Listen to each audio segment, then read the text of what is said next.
Hey Rick, how you doing? Good, Megan. How about you? I'm doing well, thank you. We are here today to get the people, the public, more educated on buying a home. And Mhm. the market was a little slow of a start this year, but things have picked up. Things are looking great. The Mhm. skies are blue, the sun is out, the rain has stopped falling, and I Life is hear good. that the mortgage rates are doing good this week, and They so are. everybody's in a good mood. So Yep. let's talk about it. Last week, we promised everybody we would talk about how much are closing costs and how much money do I need to buy a house? Mhm. And so you are going to break this down for us. Yeah, it's a great question because people say I've got X amount of dollars for a down payment, and that's great, but what they don't calculate is what it costs for closing costs. And so, well, what are closing costs, right? Well, closing costs are broken down into two categories. You have what's called recurring and non-recurring. So, what does that mean? Well, recurring closing costs are your ongoing uh, expenses, taxes, and insurance. And you have some interest at closing. So your recurring is taxes, interest, and insurance. And then your non-recurring are the one-time items. Okay. And those one-time items are escrow fees, title fees, appraisal, if there's an appraisal required, just the one-time stuff. And so how do you break that down? Typically, you would collect about 6 months of taxes and a whole year of homeowners insurance and some money in interest, prepaid interest for the house. So we're going to, for our example today, we're going to look at a sales price of 800,000 Mhm. in that example. So you're going to have and the recurring closing costs, which again are taxes, interest, and insurance. That part's going to be right at about $7,000. Mhm. And then for the one-time items, again, escrow, title, appraisal, recording fees, notary fees, that kind of stuff. Around, let's call it 9,000 for now. Mhm. So you're going to need around, 15, $16,000 to close escrow. Let's call it Mhm. 16,000. That's a fair enough number to close escrow on an $800,000 house plus your down payment. Mhm. All right. Makes Now sense. I know. Okay, so you broke it down into recurring and non-recurring costs. So Mhm. recurring is sort of like you're paying your bills in advance. You're paying some advanced interest.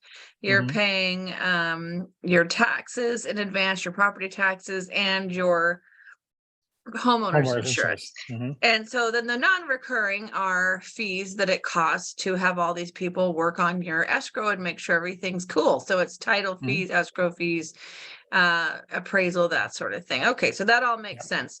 Yep. Now, I know that sometimes a buyer can ask a seller to pay closing costs. So for Mhm. example, if this $800,000 house, if it's a hot potato, if it's a great house and everybody wants it, you wouldn't necessarily, after you took a nice, aerial view of it and looked at the comps and the whole situation, Mhm. maybe you wouldn't necessarily say 800,000 and you pay all my closing costs, but maybe you'd say something like 810,000 and you pay all Mhm. my closing costs. Now, is Mhm. there a limit on what a seller can pay for closing costs, and can they pay your taxes and your insurance for you ahead of time?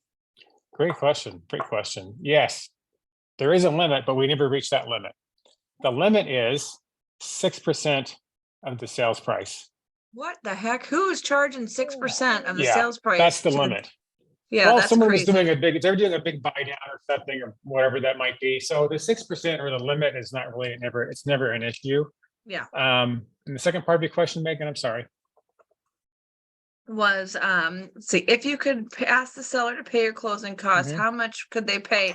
And could they Yeah. pay recurring and Oh, non-recurring? yes, they can pay all of it. The seller can pay 100% of all the closing costs, including recurring and non-recurring. But here's something that's really cool I want to share with you guys is that if a buyer is short on money, you're far better off to pay a bit more for the house, like you suggested, and Hmm. save that in closing costs. So, for example, to your point, an $810,000 sales price based on this example, and the Hmm. seller's paying $10,000 in closing costs. Hmm. Okay, that's a big number.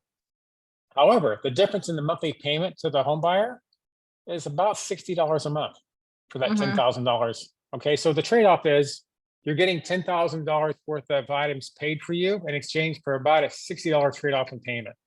That's a Hmm. pretty good trade-off. That's a pretty good trade-off. Plus, you're in the house. And you get quite the house. frankly, $10,000 is but a blip on, your home value. Let me see. So you said Right, $10,000, $60 a month. Otherwise, it would take you roughly. 167 months to save up $60 a month to come up with $10,000. So yeah, okay, that Exactly. makes sense. Yeah, So it works out really, really well. And I like that because especially if a buyer is a little bit short on cash, right, even if they're not, that's still a great trade-off. right. It's because cash Um, is king. so some loans have some kind of variable extra closing costs. Like VA Mhm, sometimes has a VA funding fee, right? mhm, Or FHA, you might be paying mortgage insurance. So is there a mhm. mortgage insurance premium? How does that work with your closing costs? Yeah, another good question. So thank you. So yes, so that's called PMI, which is private mortgage insurance. And so the question is, when does PMI kick in to a transaction? Whenever you're putting less than 20% down, you're going to have PMI. Now, some people think, oh, I want to avoid PMI. I don't like PMI.